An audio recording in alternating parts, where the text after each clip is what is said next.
Depuis l'entrée dans la ville de Goma des combattants du M23 soutenus par l'armée rwandaise, de voix s'élèvent pour dénoncer la complicité occidentale, et française en particulier, dans la crise que connaît l'Est de la République démocratique du Congo.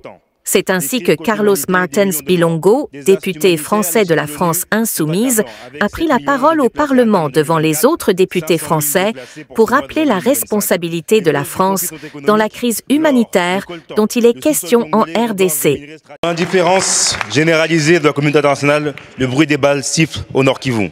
L'Est du Congo est dévasté par une guerre depuis 30 ans. Des crimes contre l'humanité, des millions de morts. Désastres humanitaires, les chiffres de l'ONU sont accablants. Avec 7 millions de déplacés internes en 2024, 500 000 déplacés pour ce mois de janvier 2025.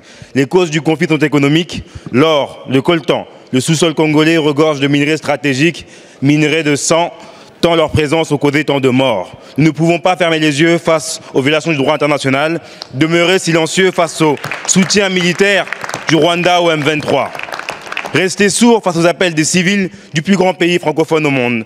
Des casques bleus des forces onusiennes sont morts. Les États-Unis demandent à leurs ressortissants de quitter la RD Congo. La Grande-Bretagne et la France appellent leurs ressortissants à quitter Goma, ville de 2 millions d'habitants. Mais où iront les civils, alors que leur coltan continue d'être acheminé pour la fabrication de nos téléphones? Alors, allons-nous rester immobiles face à la crise subie par le pays disposant de l'une des plus grandes forêts du monde? Allons-nous rester sans rien faire alors qu'il y a des Français sur place? Nos compatriotes sont engagés dans des ONG pour venir en aide aux déplacés de guerre. Aujourd'hui, nos compatriotes sont bloqués à cause de la guerre. Nous leur apportons notre soutien. L'aéroport de Goma est sous contrôle de l'armée rwandaise et du M23. À Kinshasa, notre ambassade a été attaquée. Nous apportons notre soutien à nos diplomates et aux agents. Merci. À l'international, la parole de la France est devenue inaudible diplomatiquement à cause du « en même temps » du président. En mars 2023, Macron, bière à la main à Kinshasa, fait la fête et timidement pour parler de ce qui se passe à l'est du Congo. En 2024, le président Emmanuel Macron, encore une fois, encense Paul Kagame et parle de francophonie pour une médiation et de paix. Alors, monsieur le ministre, allez-vous dénoncer l'accord de coopération militaire signé le 6 avril 2024 entre la France et le Rwanda?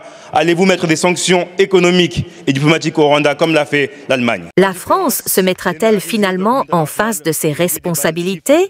Rappelons que le ministre français des Affaires étrangères est arrivé à Kinshasa ce 30 janvier, où il séjourne actuellement. Il a rencontré le président Félix Tshisekedi et devra également s'entretenir avec la ministre congolaise des Affaires étrangères.